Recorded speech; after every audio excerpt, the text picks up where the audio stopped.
This is part two on the three-part video on PCOS. If you haven't watched part one, you should probably watch part one because this is just a continuation.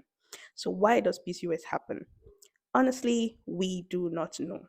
But research suggests genetics. So, if a woman in your family has PCOS or had PCOS, your mom, your sisters, your grandmother, your aunts, there is a likelihood that you will have PCOS.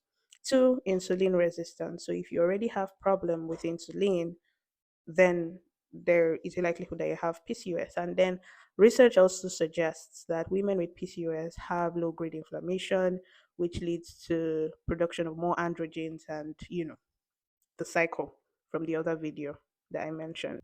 Now, what are the symptoms of PCOS? I mean, there are the common ones: irregular menstruation, bleeding for more than 28 to 35 days, no period for months, or very heavy period.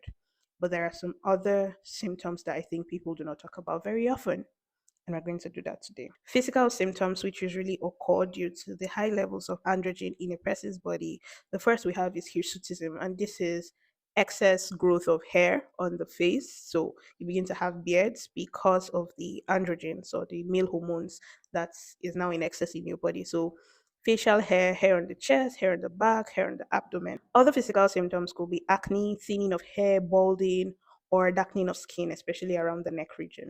And then we have metabolic symptoms like weight gain, skin tags, or fatigue. There are also mental health symptoms like depression, anxiety, mood swings because of the hormonal imbalance. And then fertility issues, difficulty in conceiving, difficulty in having children. Please note that a person with PCOS doesn't necessarily have to have all of these symptoms.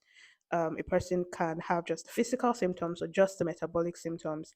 It doesn't really matter. So don't wait to look out for all of these symptoms before you go to see a doctor.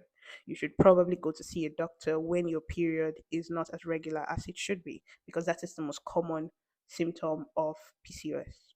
Watch out for part three.